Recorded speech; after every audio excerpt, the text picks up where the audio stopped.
नमस्कार. आज खरं तर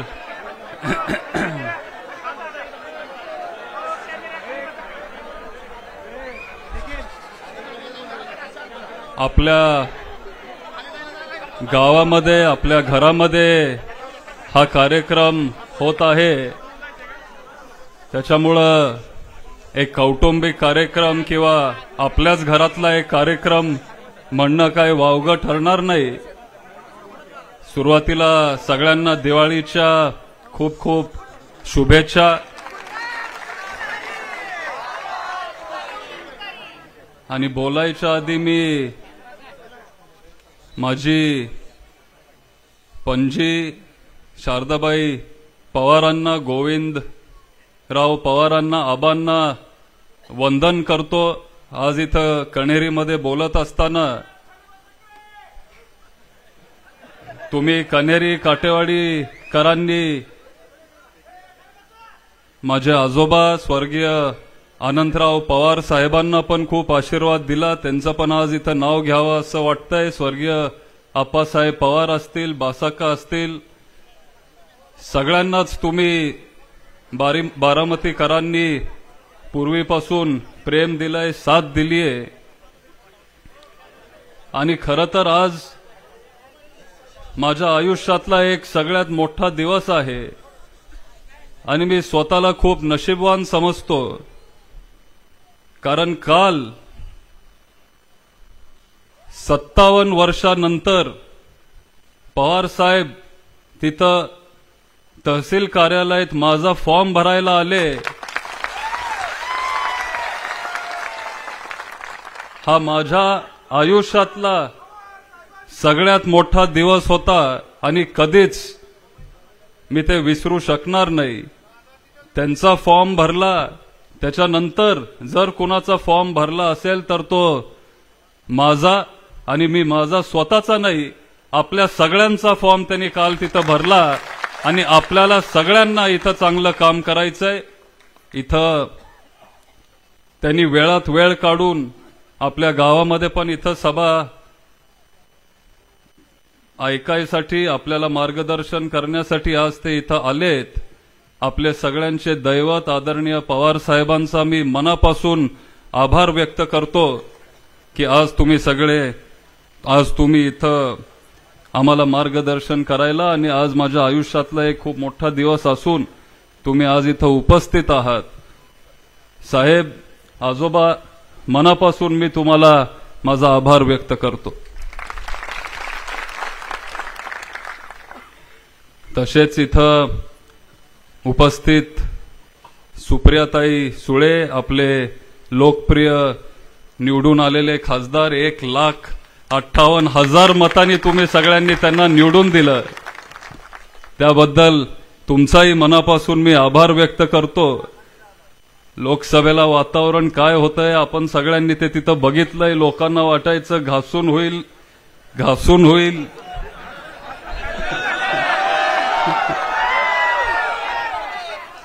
पण तुमच्या सगळ्यांच्या आशीर्वादामुळं आज हा निकाल तो लागला आणि आज सुप्रियाताई खूप चांगल्या पद्धतीने नेहमीसारखं संसदेत आपले सगळ्यांचे विषय तिथं मांडतायत.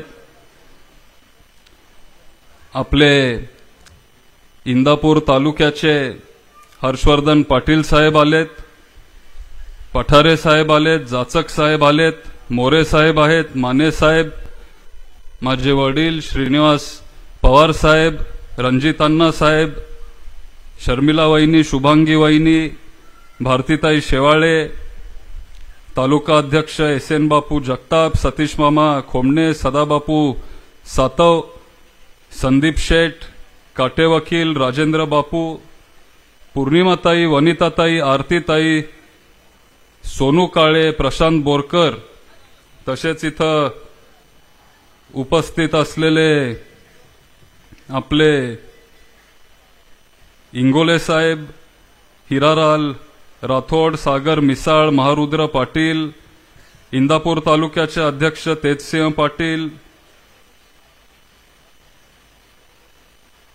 निहार ठाकरे, राजवर्धन पाटील, अंकिता ठाकरे, बाळासाहेब शिंदे, राहुल मखारे, इसाक बागवान, राष्ट्रवादी काँग्रेसचे इथं उपस्थित असलेले सगळे ज्येष्ठ पदाधिकारी, महाविकास आघाडीचे, शिवसेनेचे, काँग्रेसचे सगळेच आपल्या मित्रपक्षाचे इथं उपस्थित असलेले पदाधिकारी, आपल्या गावात सन्मान्य व्यासपीठ, आपल्या बारामतीचे, इंदापूरचे सगळे वडीलधारी मंडळी, मोठ्या संख्येने इथं उपस्थित असलेले माझे महिला भगिनी आणि स्वाभिमानी निष्ठावंत असे माझे सगळे तरुण कार्यकर्ते आणि मित्रांनो, सगळ्यांना नमस्कार. आता खरं तर कण्हेरीमध्ये जर बोलायचं असेल, हे आपलं गाव आहे, आपलं घर आहे.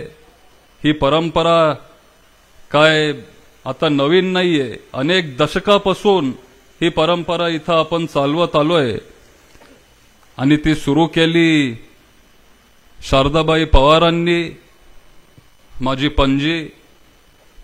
त्यांनी इथं आम्हाला मार्गदर्शन केलं आणि मग तीच परंपरा आदरणीय पवार साहेबांनी पुढे नेली आणि आज इथं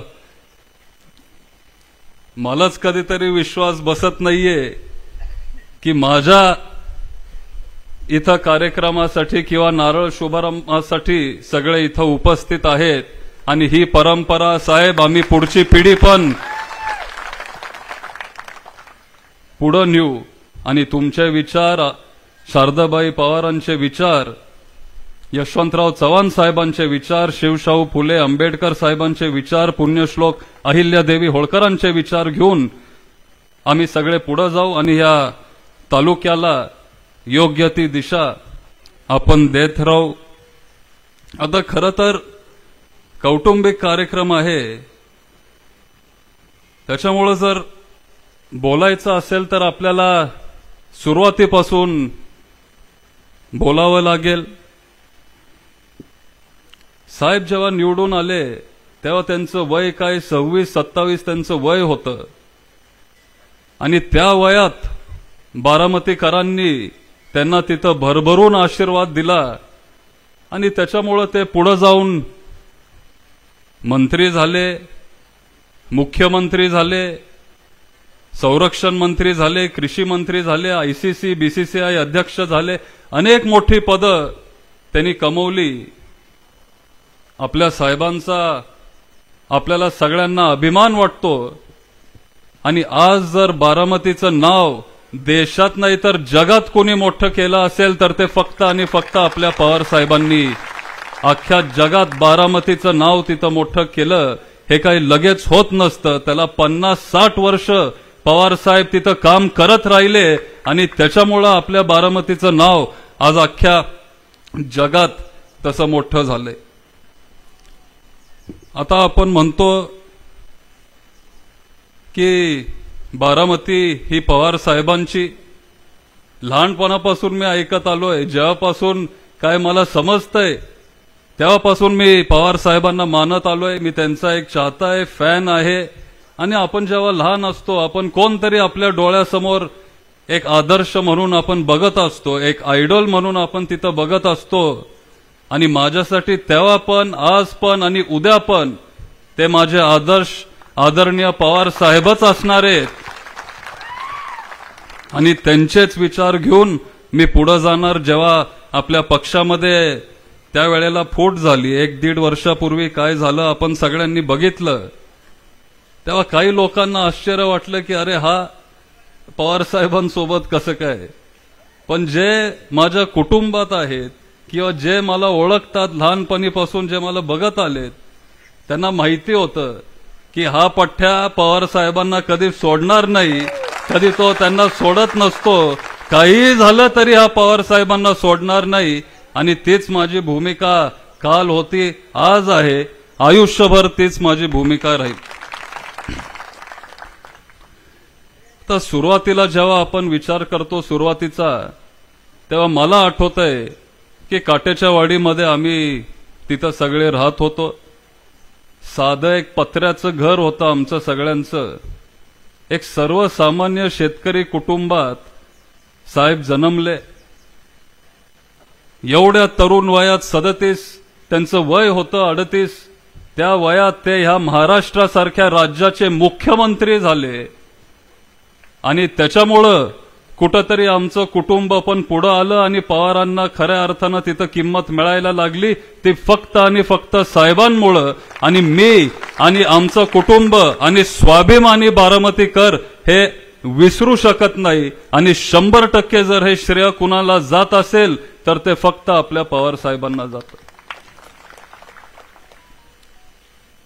माझे वडील इथं आहेत. त्यांनी मुंबई कधी बघितली नव्हती. त्यांचं वय 22-23. तेव्हा पवार साहेबांनी त्यांना आणि कुटुंबातल्या काही सदस्यांना मुंबईला घेऊन आले. मुंबई तेव्हा दाखवली. मग त्यांना मुंबई कशी दिसती आणि कसं आपल्याला पुढे काम करावं लागेल आपण तिथं करू शकतो हे मार्गदर्शन साहेबांनी दिलं. आणि मला त्यांचा आदर अभिमान वाटतो की माझे वडील ते कधीच विसरले नाही आणि त्याच्यामुळे ठामपणे आम्ही सगळे पवार साहेबांसोबत आहे.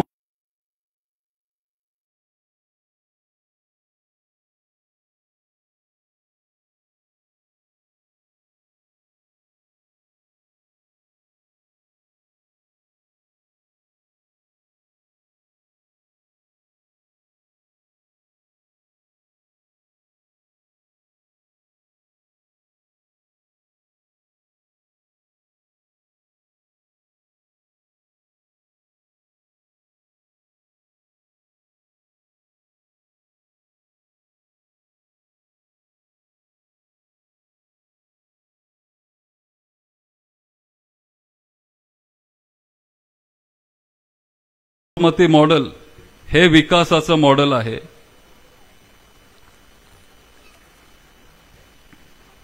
आता बारामती मॉडेल नक्की काय आहे? हा सगळा जिरायत भाग होता. बारामतीमध्ये अजिबात पाणी नव्हतं. पवार साहेबांनी इथं जानाई सिरसाई सारखी योजना आणली. पुरंदर उपसा योजना आणली. नाजरा धरणमध्ये त्यांचं खूप तिथं सहकार्य होतं. अनेक उपसा सिंचन योजना त्यांनी बारामतीत आणले. अनेक बंधारे तेव्हा बांधले. आमदार व्हायच्या आधी त्यांनी 350 पाझर तलाव बांधले आणि त्याच्यामुळं खऱ्या अर्थानं इथं बारामतीमध्ये पाणी यायला लागलं. नाहीतर हा सगळा दुष्काळी भाग आहे, जिरायत भाग होता. पूर्वीची माणसं सांगतात की इथं मोठ्या प्रमाणात कपासी असायची, जिनिंग मिल्स असायचे. पाणी इथं आलं. हळूहळू जिरायत शेतकरी तिथं बागायत होत गेले. जिनिंग मिल्स हळूहळू गेले आणि साखर कारखाने इथं उभे झाले. आपले शेतकरी पण तिथं ऊस लावायला लागले.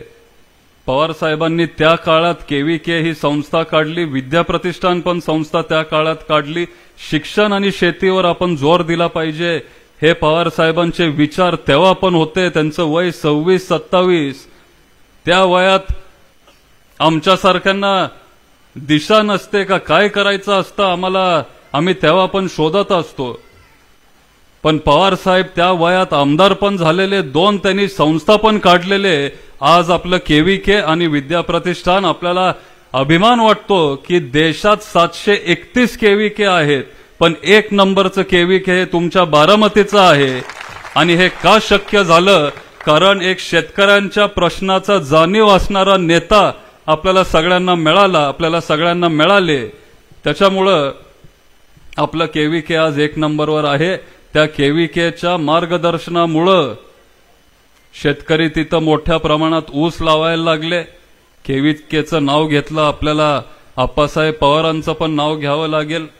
त्यांनी पण ती संस्था चांगल्या पद्धतीने चालवली. आज राजूदादा उत्तम पद्धतीने ती संस्था चालवतायत.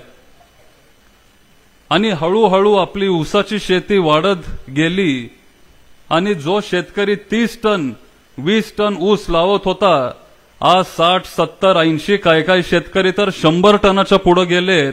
कारण पवार साहेबांनी त्यांना ते मार्गदर्शन केलं, त्यांच्या शेतात तिथं पाणी आणलं आणि थेट फायदा तो तुमचा झाला, म्हणजे शेतकऱ्यांचा झाला. ह्याला आपण बारामती मॉडेल आपण म्हणतो. त्याच्यानंतर पवार साहेबांचं मार्गदर्शन होतं की शेतीसोबत जोडधंदा असला पाहिजे. आपण गाई गुरं घेतली, जोडधंदा असला पाहिजे, पोल्ट्री असली पाहिजे, रोजचं दूध अंडी विकून आपण आपलं आयुष्य तिथं जगू शकतो. त्याच्यामुळं इथं गाई गुरं पण वाढली. पण मग आता दूध जेव्हा इथं तयार होतं, मग ते दूध आपण विकायचं कुणाला? त्या दुधासाठी पवार साहेबांनी मार्केट बारामतीमध्ये उपलब्ध करून दिलं. इथं MIDC त्यांनी उभी केली आणि डायनामिक सारखी कंपनी त्या काळात पवार साहेबांनी बारामतीमध्ये आणली. त्याच्यामुळं आपल्या दुधाला तिथं मार्केट मिळालं. जेव्हा दूध वाढत गेलं, जास्त दूध जेव्हा तिथं तयार झालं, दुधाचे रेट घसरले नाही पाहिजेत. त्याच्यामुळं पवार साहेबांनी त्या दुधाचं पावडर तयार केलं आणि चॉकलेट बनवणारी कंपनी म्हणजे देशातली मोठी कंपनी फेरो स्वतः ते इथं बारामतीमध्ये घेऊन आले आणि त्याच्यामुळं आज तिथं आपल्या दुधाला भाव मिळतो, मार्केट मिळतं फक्त बारामतीमध्ये. कारण हे पवार साहेबांचं योगदान आहे. आणि ह्या पद्धतीने तिथं समाजाचा विकास झाला, शाश्वत विकास झाला. कारण पवार साहेबांची दूरदृष्टी आपल्याला मिळाली, एक विजन असणारं नेतृत्व आपल्याला मिळालं आणि त्या काळात सर्वसामान्य जनतेचा तिथं फायदा झाला. अलीकडं काय फक्त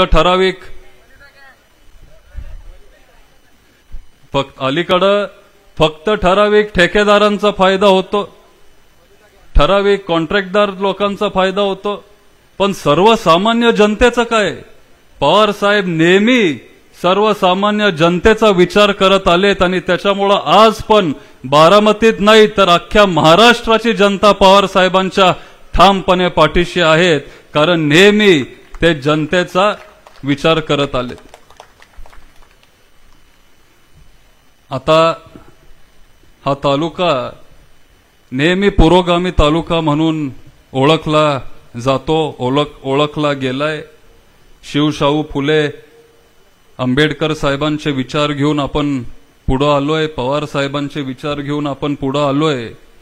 कधीच आपण जातीवादी लोकांना इथं येऊन दिलं नाही, कधीच आपण भाजपला इथं ह्या तालुक्यामध्ये येऊन दिलं नाही. जिथं आम्ही काल होतो, जिथं आपण सगळे काल होतो, त्याच विचारासोबत आपण आज पण आहे. आपण भाजप बरोबर तिथं गेलो नाही. भाजप हे शेतकऱ्यांच्या विरोधातलं सरकार आहे आणि त्यांच्या सोबत आपण जायचं नसतं.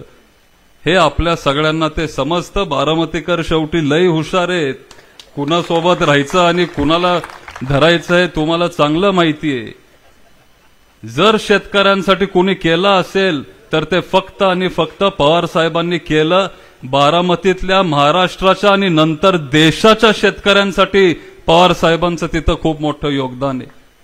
सुप्रियाताई आता त्यांच्या भाषणात ते बोलत होते, त्यांनी उल्लेख केला की पवार साहेब जेव्हा कृषी मंत्री होते त्यांनी 72,000 कोटीची कर्जमाफी केली. शेतकऱ्यांचा 7/12 त्यांनी कोरा करून टाकला. हे एवढं सोपं काम नव्हतं. ह्यांच्यासारखी मेजॉरिटी पण नव्हती. UPA सरकार होतं, तिथं मुलायम सिंग यादव होते, जयललिता होते, मायावती होते. अनेक लोकांना सोबत घेऊन हे करायचं होतं, तरी ते पवार साहेबांनी करून दाखवलं. जर ते कोण करू शकतं तर ते फक्त आणि फक्त तुमचे साहेब करू शकतात. ते त्यांनी केलं आणि करून दाखवलं. फक्त कर्जमाफी नाही तर दूध असेल, साखर असेल, तांदूळ असेल, गहू असेल, हे सगळं आपण परदेशातून आपल्या देशामध्ये इम्पोर्ट करत होतो. पण पवार साहेबांच्या काळात ते आपण निर्यात करायला लागलो आणि आपण जगातले सगळ्यात मोठे आपण एक्सपोर्टर झालो. हे कुणामुळे झालो? फक्त आणि फक्त साहेबांमुळे झालो. आता कांद्याचा काय दर आहे, दुधाला काय भाव आहे? मला आठवतंय मी तेव्हा लहान होतो, पण भाजपचे काय नेते त्या काळात आपल्या संसदेत कांद्याची माळ घालून ते आलेले. का? कारण कांद्याचा दर आता सोन्या एवढा झालाय, त्याच्यामुळे ते आंदोलन करायला आले पवार साहेबांनी, तरी पण कांद्याचा दर घसरू दिला नाही, कारण त्यांना माहिती होतं की शेतकऱ्यांना 2 रुपये जास्त मिळतायत आणि त्यांनी कांद्याचा दर पडू दिला नाही. पण आता हे सरकार काय करतंय आपण सगळे ते बघतोय, बघत आलोय.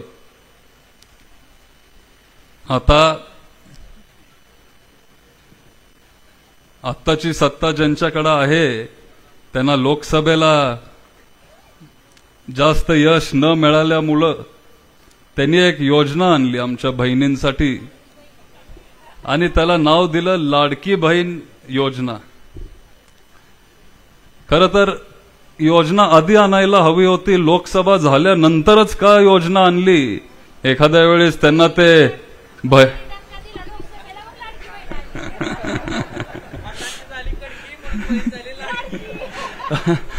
आणि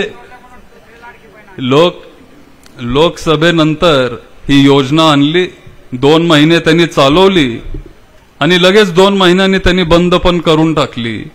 आणि ते पण एवढे अटीतटी त्या योजनेमध्ये, जे 65च्या पुढं जे 65च्या पुढं ते ह्यांच्यासाठी लाडक्या नाहीत, 18 ते 21 ते पण लाडक्या नाहीत. एवढी अटीतटी त्यांनी तिथं टाकली. पण जेव्हा पवार साहेबांनी कर्जमाफी केली, ती सरसकट केली, 72,000 कोटीची कर्जमाफी केली. हा तो फरक आहे. आणि योजना आणली 2 महिन्यासाठी, पण ह्या 2 महिन्यामध्ये आपला 100 रुपयाचा स्टॅम्प 500 रुपयावर नेला. तेलाचे दर वाढवले, खोबरं वाढलं, तेलाचा डबा तर 500-600 रुपयांनी वाढलाय, शेंगदाणं वाढलंय. आता मी जास्त तुम्हाला सांगत नाहीत, कारण आमच्यापेक्षा तुम्हाला जास्त माहिती आहे. तुम्हीच सगळं आमचं किराणाचं शॉपिंग करत असता. आणि आता दिवाळी आलीये ते तुम्हालाच तुमच्याच ते लक्षात आलं असेल.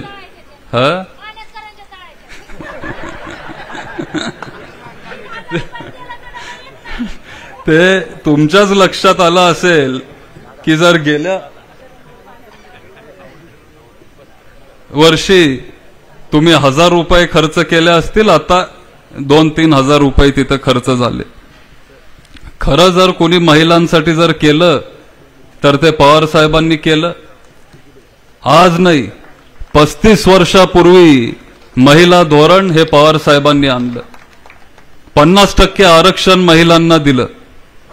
गावाचा कारभार महिलांना दिला सांभाळायला. आज अनेक गावांमध्ये सरपंच महिला आहेत, आमदार, खासदार, महापौर हे महिला आहेत. जर खऱ्या अर्थानं तुम्हाला जर सन्मान कुणी दिला असेल तर तो पवार साहेबांनी आणि त्यांच्या विचारांनी आणि त्यांच्या निर्णयांनी दिला. पुणे विद्यापीठाचं नाव सावित्रीबाई फुले विद्यापीठ साहेबांनी दिलं. वडिलांच्या प्रॉपर्टीमध्ये समान हिस्सा जेवढा मुलीला मिळतो, जेवढा मुलाला मिळतो तेवढाच मुलीला मिळाला पाहिजे, हे पवार साहेबांचे विचार आहेत. आणि तो कायदा साहेबांनी करून दाखवला. आता बारामतीचे पण अनेक प्रश्न अजून आहेत. सगळ्यात महत्त्वाचं म्हणजे आपल्या पाण्याचा प्रश्न आहे.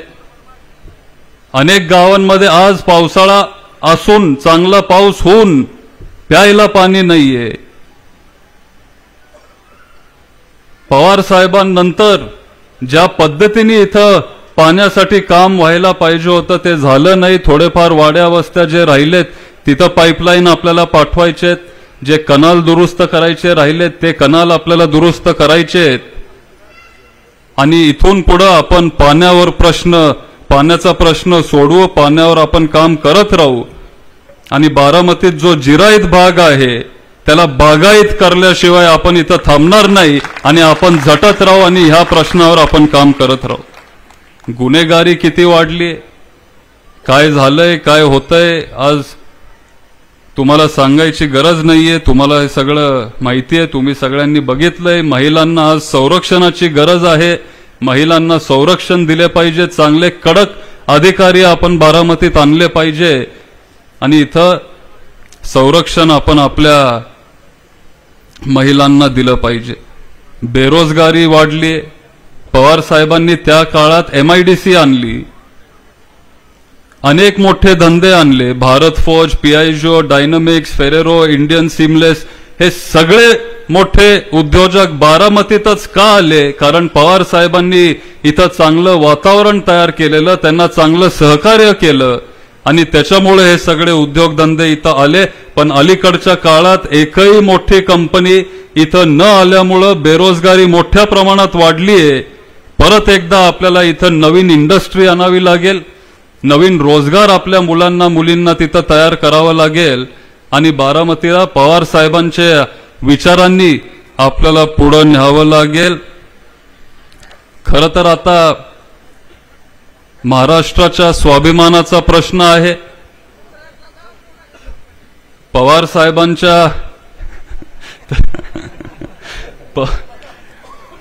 साहेबांच्या स्वाभिमानाचा प्रश्न आहे आणि पवार साहेबांचा स्वाभिमान म्हणजे सर्वसामान्य बारामतीकरांचा स्वाभिमान आणि त्याच्यामुळं उद्याच्या विधानसभेला हे आपलं काम आहे की आपण पवार साहेबांचे हात बळकट केले पाहिजेत, त्यांना ताकद दिली पाहिजे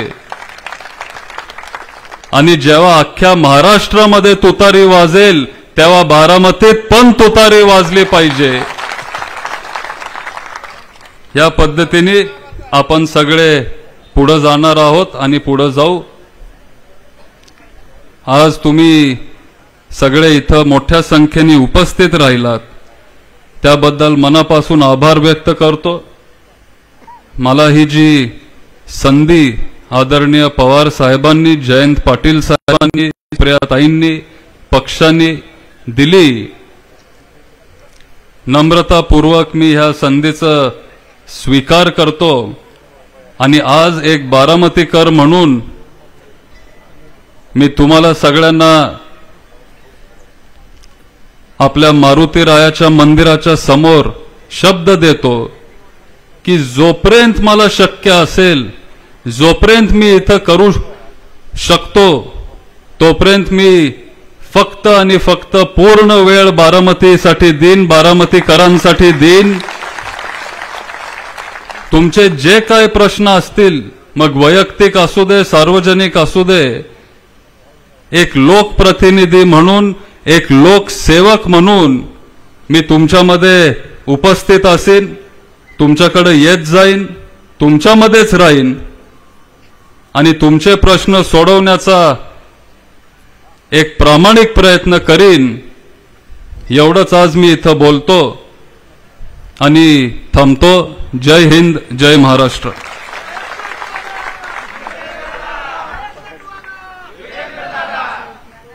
धन्यवाद दादा. कोणीही कुठे जाऊ, नवीन पालवीला जन्म घालणारा वटवृक्ष आपल्या सोबतीला आहे. यानंतर